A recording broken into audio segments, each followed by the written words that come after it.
दिया। पूर्व सांसद हमारे बहुत सारे दायित्व का निर्वहन किया है। श्रीमान मेघराज जी जैन साहब, अब आपका वंदन है, अभिनंदन है।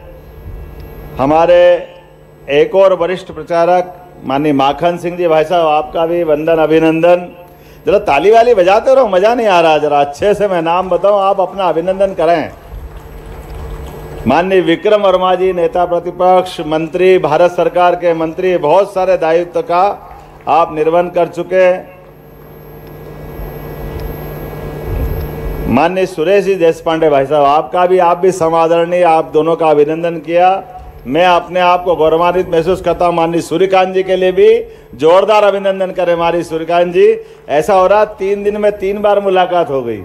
रोज ही सूर्यकांत जी भाई साहब से साथ परिषद के माननीय शालिग्राम जी को लेकर के कार्यक्रम हुआ, उसमें आपकी मुलाकात हुई। फिर आप अपने मंच को लेकर के कुछ काम बताने आए। आज भी आपकी ऊर्जा को देख के नमन करता हूं। आप अपनी जीवटता से अलग ही एक आभा बिखेरते। मैं आपका वंदन करता हूं, अभिनंदन करता हूं। माननीय अशोक पांडे जी, पूर्व अध्यक्ष MPPSC और माननीय मध्य भारत के आप संचालक भी हैं। माननीय संचालक जी, आपका अभिनंदन। माननीय अजय बिश्नोई जी, पूर्व मंत्री वर्तमान वरिष्ठ विधायक अजय बिश्नोई जी। तुलसीराम सिलावट जी, ये नहीं मालूम था तुलसी भैया हमको, लेकिन ये आपका भी वंदन अभिनंदन है। आप भी मीसाबंदी के इस मंच पर विराजमान हैं। तपन जी, आपकी तो आभा ही अलग है। तपन जी बहुत सारे दायित्वों का निर्वहन करते हुए सारे काम को जीवित रखते हैं। माननीय सुरेंद्र द्विवेदी जी, महामंत्री मीसाबंदी। माननीय संतोष शर्मा जी, राष्ट्रीय अध्यक्ष, कोषाध्यक्ष है, राष्ट्रीय कोषाध्यक्ष मीसाबंदी।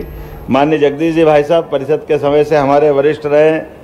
माननीय भरत चतुर्वेदी जी, माननीय हमारे रामकृष्ण कुसुमरी जी, पूर्व मंत्री और अभी भी आप आयोग के अध्यक्ष हैं। माननीय मदन बाथम जी, आपका वंदन है, अभिनंदन। समूचा मंच, संतोष जी भी है ना मंच पे, संतोष शर्मा जी से लेके सारे लोग, आप सबको प्रणाम करता हूँ। आप सबका वंदन है, अभिनंदन है। देखो, रस्सी जल गई, बट नहीं गया।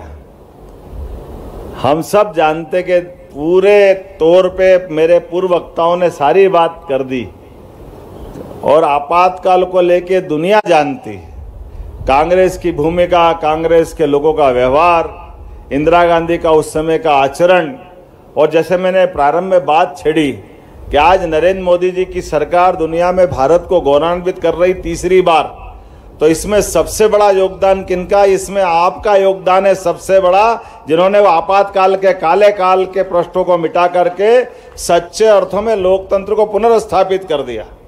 हम केवल कल्पना करें कि वो 75 का आपातकाल कोई कारण से आपका संघर्ष नहीं होता तो कितने साल हुए थे आजाद हुए को देश को? 20 साल तो हुए ही थे। आज पाकिस्तान की हालत क्या है? पाकिस्तान की, हमारी दोनों की एक जैसी हिस्ट्री है। दोनों अंग्रेजों के चंगुल से तो आजाद हुए, लेकिन काल के प्रवाह में वहां लोकतंत्र की हत्या हो गई और जो भी हुआ है। और आज पाकिस्तान किस मोर्चे पे, किस मुहाने पे आके खड़ा है? वहां के अंदर की आवाजें क्या आ रही है? लेकिन उसके उल्टे आपके इस संघर्ष के कारण से सारी की सारी व्यवस्था सुव्यवस्था में बदली। दुनिया की सबसे अनुशासित फौज गर्व से आज हमारे साथ खड़ी है। जोरदार अभिनंदन करो आपने लोकतंत्र को गौरवान्वित करने वाले सभी सशस्त्र बलों के लिए, जिन्होंने उस लोकतंत्र के अंदर आपके संघर्ष का सम्मान किया। आपके अपने संघर्षों के बलबूते पे दोबारा चुनाव हुआ और सत्ता का हस्तांतरण कितनी सरलता से हो जाता है।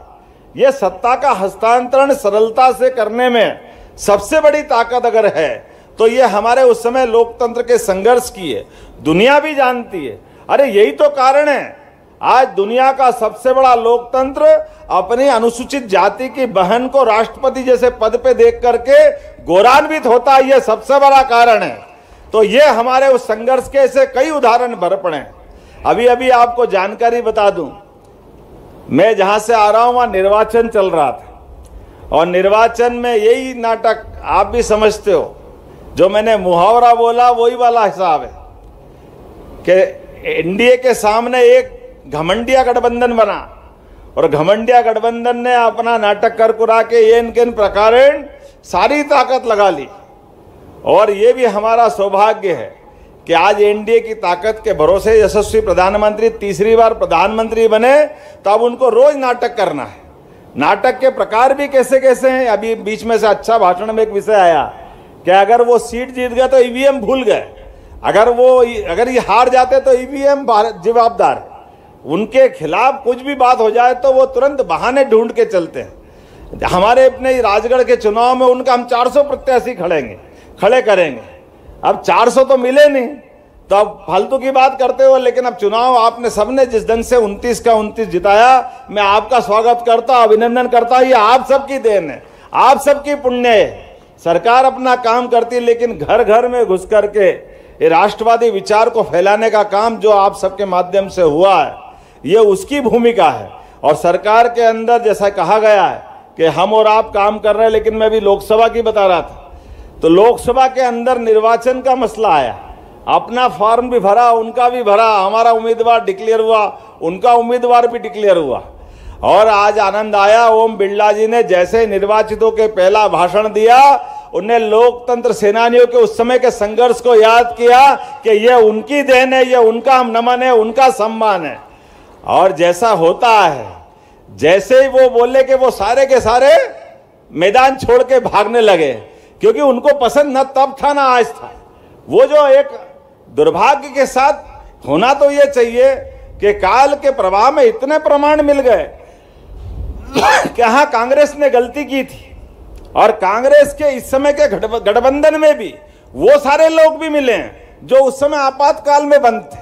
लेकिन स्वार्थ की दोस्ती क्या होती है, ये भोजन भी करना है, समय भी ज्यादा हो रहा है और हमारे पूर्व वक्तागण सब बोल चुके हैं, इसलिए मुझे लंबा बोलने की आवश्यकता नहीं है। सबको मालूम है कि 25 जून 1975 को इस देश में आपातकाल थोपा गया था। उस समय की प्रधानमंत्री स्वर्गीय श्रीमती इंदिरा गांधी, जिनका लोकसभा का चुनाव इलाहाबाद हाईकोर्ट निरस्त कर दिया था और प्रधानमंत्री बने रहने के लालच में उन्होंने उस समय के राष्ट्रपति से आपातकाल घोषित करवा दिया था। और वो आपातकाल को सोचकर ही मन सिहर जाता है। हम लोग तो बच्चे थे, लेकिन वो परिवार कैसे कष्ट में रहा हम सब लोगों को मालूम है। हमारे परिवार से भी हमारे ताऊ स्वर्गीय श्री नरहरि प्रसाद साई जी, वो मिसाबंदी थे, 19 महीना वो जेल काटे। और जब 77 में चुनाव हुआ तो खिलाफ रहे तब भी या उसके बाद भी आज तक भारतीय जनता पार्टी बनकर के जिन जिन मुद्दों को लेकर हमने राजनीतिक यात्रा की थी, सरकारें बनाने के बाद हमारा सपना क्या होना चाहिए, तो एक बार फिर अब अभिनंदन करें माननीय नरेंद्र मोदी जी का, जिनके सामने आप सब लोकतंत्र सेनानियों ने जो लंबा संघर्ष किया था वो परिणाम हमारे सामने आ रहे हैं। वो सारे के सारे धारा 370, 3 तलाक, सुशासन, सुचिता, लोकतंत्र के अंदर हमारा आचरण, जो व्यवहार, कितने प्रकार से बात करें। किसी भी इतने बड़े देश के, इतनी विविधता वाले देश के सामने 10 साल की अवधि बहुत छोटी सी होती है, कोई हिसाब नहीं लगाते उसका। लेकिन इतनी छोटी सी अवधि में भी कितने आयामों में काम किया। आज हमें इस बात का गर्व है, आपके कारण से दुनिया की सशक्त सबसे बड़ी सक्षम सेना बनाने का गौरव अगर हासिल हुआ है तो श्रीमान नरेंद्र मोदी जी की सरकार को लेकर हुआ है, जिसके कारण से आज हम दुनिया के तीसरे ऐसे देश हो गए जो अपने देश के अंदर तो अपने हितों की रक्षा करते ही हैं, अपने देश की समस्या का समाधान करते ही करते हैं, बल्कि मौका पड़े तो दुश्मन के देश में, घर में घुस करके अपने दुश्मनों को मारने की हिम्मत रखते हैं। हमको एक बार नहीं 2-2 बार यह गौरव हासिल हुआ है कि हाँ, हमारे देश के अंदर होने वाली चुनौतियों का सक्षमता से सामना करने के लिए हम सबल हुए, सक्षम हुए। ऐसे एक नहीं कई मुद्दे हैं, लेकिन समय की थोड़ी कमी है। मुझे बताया गया कि आप सबको निमंत्रण का मामला था, तो हमने अपने अधिकारियों से कहा कि देखिए भाई, जिनको बुलाना है वो इस शासन की व्यवस्था के सबसे सम्माननीय हकदार लोग हैं, इसलिए कोई छूटना नहीं चाहिए। सबको ससम्मान बुलाने का अधिकार हमारे अपने उनके इस घर में बुलाना चाहिए। ये घर मेरा हाउस नहीं है, वास्तव में हमारा लोकतंत्र का इस व्यवस्था का भाग है। वो स्वाभाविक रूप से, और जो हमारे प्रदेश में अब तो ये पूरे राष्ट्र में हो रहा है, सबको जोड़ने का एक प्रयास उनका, इसकी जितनी प्रशंसा की जाए बहुत कम है। और पिछले समय वृंदावन भवन में हमको बुलाए थे जितने भी प्रदेश भर के स्वतंत्रता संग्राम सेनानी थे, लोकतंत्र के सेनानी थे, और उनका एक आग्रह था कि जो पिछले 5 वर्षों में उनका जो सम्मान राशि रोक दिया गया था वो फिर से चालू किया जाए। तो उसको हम लोगों ने चालू किया, हमारी भारतीय जनता पार्टी की सरकार ने चालू किया। और ये कोई बड़ी राशि नहीं है, लेकिन एक सम्मान है जिसको आप लोगों की सरकार ने, आप लोगों ने आशीर्वाद देकर हम लोगों को सरकार पर बैठाया, तो उसको कर पाने में हम लोग सफल हुए। और यहाँ पर वित्त मंत्री जी हैं श्री ओपी चौधरी जी, उनको हमने कहा कि आप ऐसा रास्ता निकालिए कि पिछले 5 साल का उनको इकट्ठे एक बार में मिल जाए, ताकि थोड़ा एक साथ कोई बड़ी राशि हो जाएगा तो कुछ काम आ जाएगा। तो वित्त मंत्री जी को भी हम धन्यवाद देना चाहेंगे, उन्होंने रास्ता निकाला और बहुत जल्दी हम लोग 5 साल का इकट्ठे मतलब देने में हम लोग सफल हुए। तो और ज़्यादा नहीं कहते हुए मैं लोकतंत्र सेनानी संघ को बहुत बहुत शुभकामनाएं। रास्ता छोटा, आने की कठिनाई ऐसी, तो इतना बड़ा भौगोलिक एरिया है, यहाँ कोई भी बीमार हो जाए, कोई घटना घट जाए तो तुरंत बड़े हॉस्पिटल पहुंचाने के लिए कोई प्रबंधन नहीं।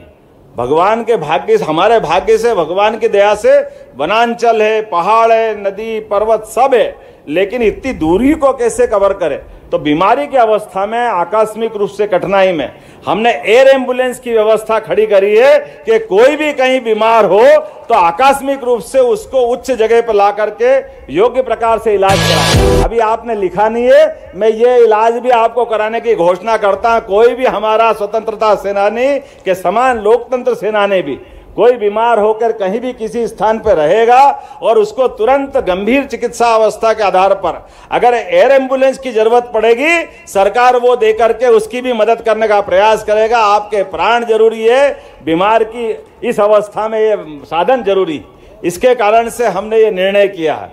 इसके साथ साथ अभी आपके लिए जानकारी के लिए ये हमारी एयर टैक्सी की सुविधा हमने जारी की है। एयर टैक्सी की सुविधा के आधार पर जिसको सिंगरौली, जबलपुर, रायपुर, जबलपुर, रायपुर पुराना मध्य प्रदेश था, अभी हमारा अपना मध्य प्रदेश ग्वालियर से लगा करके रीवा तक का इस पूरे बेल्ट के अंदर हमने एयर टैक्सी की सुविधा भी चालू की है। तो इस एयर टैक्सी की सुविधा में अगर आप उसमें आना जाना चाहोगे तो आपको भी 25% की छूट सरकार के द्वारा देने की घोषणा करेंगे। आकस्मिक रूप से जल्दी आना है तो एयर टैक्सी में आपको भी सुविधा देंगे, क्योंकि ये सुविधा आप ही की तो है, हम में से हर एक का हक है, क्यों आना जाना नहीं चाहिए। एक आपने बात कही कि लोकतंत्र सेनानियों के स्वर्गवास के बाद राजकीय सम्मान के साथ अंत्येष्टि होना चाहिए, तो यह हक होना ही चाहिए, इसमें क्या दखल। हमारे मीसाबंदियों का भी सम्मान लोकतंत्र सेनानियों की तरह उसी समान लोकतंत्र सेनानियों का होता है, मीसाबंदियों का, और उनमें कोई अंतर नहीं किया जाएगा। अभी तक इसमें 8,000 रुपये अंत्येष्टि में मिलते हैं, अब 10,000 रुपये अंत्येष्टि के समय देने की व्यवस्था की जाएगी। आपने कहा आपातकाल को स्मरण करने के लिए पाठ्यक्रम में जोड़ना चाहिए, बिल्कुल जोड़ा जाएगा। स्कूल के हमारे इस पाठ्यक्रम में वो इमरजेंसी का संघर्ष तो स्मरण रखना ही है, ताकि उसके विविध प्रकार के कष्टों के बीच भी हमारे लोगों ने जीवन बनाई। ये बहुत बड़ा संघर्ष है। मैं आप सबको इस अच्छे एकत्रीकरण की बधाई देता हूं, क्योंकि मैं मीसाबंदी की बधाई तो दूंगा नहीं, क्योंकि आपातकाल का दिवस था।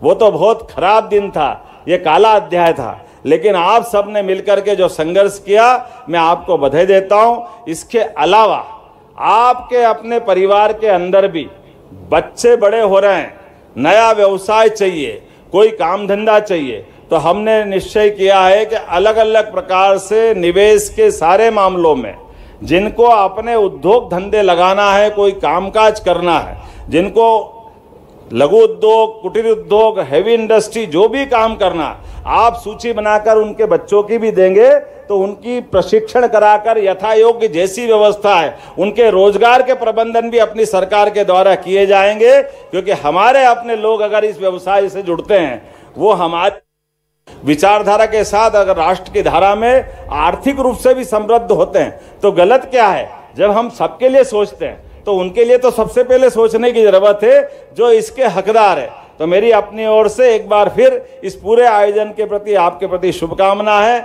और आप सबका यहाँ मैं इंतजार कर रहा हूँ कि आप अलग से भी मौका समय का चाह रहे थे, लेकिन मैंने अगला क्रम बनाया जुलाई के बाद के जिले जिले की हमारी प्रवास यात्रा रहेगी, तो उसमें समय के लिए थोड़ा सा आपके लिए भी अलग से रखा जाएगा ताकि आपसे सीधी बात हो सके, आपके लिए भी समय मिले ताकि आपके सुझावों का उसमें गुंजाइश रखें। मेरी अपनी ओर से विधानसभा के बाद, चूंकि विधानसभा सामने आ गई 2-3 दिन बाद और उपचुनाव हमारा 10 तारीख के बाद है, इसलिए इसको थोड़ा सा हमने ऐसा योजना बनाई है। लेकिन फिर भी इसके अलावा भी आप कोई लिखित सुझाव लाएं, कोई बात कहें, तो अपना एसोसिएशन बना हुआ है, एसोसिएशन के माध्यम से भी आपका सदैव स्वागत है, अभिनंदन है। बोलिए भारत माता की जय। बहुत बहुत धन्यवाद। भारत माता की जय। मुख्यमंत्री जिंदाबाद जिंदाबाद, मुख्यमंत्री जिंदाबाद जिंदाबाद। बंधुओं, अब हमारे बीच में ये कार्यक्रम के समापन की एक औपचारिकता रहती है। हमारे संतोष शर्मा जी जो राष्ट्रीय कोषाध्यक्ष हैं और प्रदेश के कोषाध्यक्ष हैं, वो आभार प्रदर्शन करेंगे। वो सबसे